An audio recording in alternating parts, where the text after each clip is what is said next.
overthinking, pikiran berlebih, terlalu memikirkan sesuatu hal bahkan mempercayainya, padahal belum tentu hal yang dipikirkan tersebut adalah kenyataan.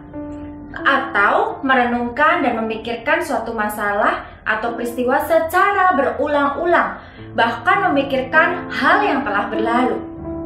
Atau tidak bisa berhenti untuk khawatir. Sering khawatir terhadap hal-hal yang tidak dapat dikendalikan. Selalu mengingat kesalahan yang sudah lewat. Sering mengingat kembali momen memalukan berulang kali. Terlalu banyak berandai-andai pada kejadian yang tidak pernah terjadi. Bahkan bisa jadi mengalami kesulitan tidur. Tidak mampu berhenti memikirkan perkataan orang lain terhadap dirinya. Menghabiskan banyak waktu untuk memikirkan makna tersembunyi di balik perkataan orang atau peristiwa yang terjadi. Atau tidak menyukai orang lain yang mengatakan sesuatu atau bertindak dengan cara yang tidak biasa. Menghabiskan waktu memikirkan masa lalu atau mengkhawatirkan masa depan.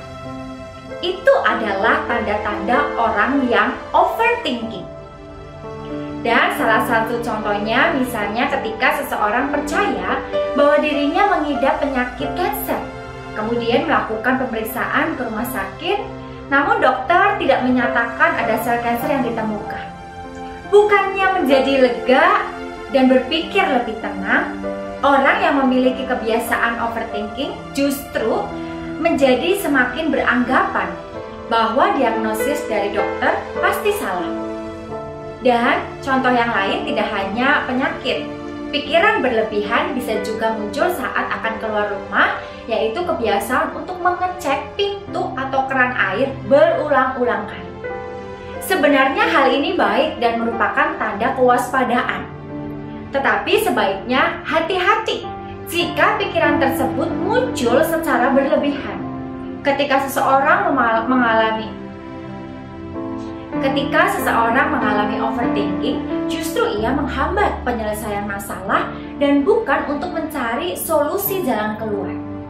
Seringkali kita tidak menyadari sedang mengalami overthinking.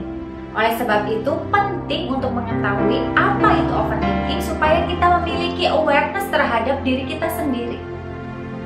Sebetulnya, pikiran negatif belum tentu salah.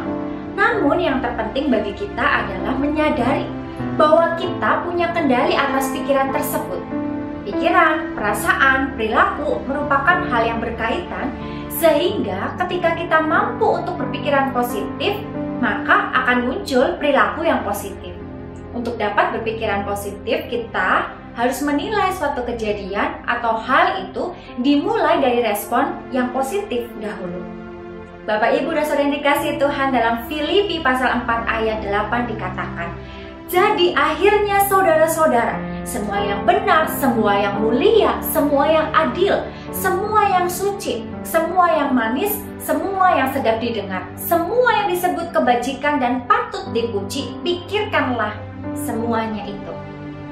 Supaya kita memiliki damai sejahtera dan kemerdekaan Allah dari kecemasan, orang percaya harus menetapkan pikiran kita pada hal-hal yang demikian, yang benar, mulia, adil, suci, semua yang manis, semua yang sedap didengar, semua yang disebut kebajikan dan patut dipuji. Paulus berkata bahwa apabila kita melakukan hal ini, maka Allah sumber damai sejahtera akan menyertai kamu. Demikian dikatakan dalam ayat yang ke-9. Apabila kita menetapkan hati kita justru kepada hal-hal yang buruk, hal-hal yang negatif, hal-hal yang keji dari dunia ini, maka sebagai akibatnya sukacita, damai sejahtera, dan hubungan dekat dengan Allah akan lenyap dari hati kita. Maka mari kita hidupi Filipi 4 ayat 8 dalam sepanjang kehidupan kita. Jangan overthinking. Tuhan memberkati.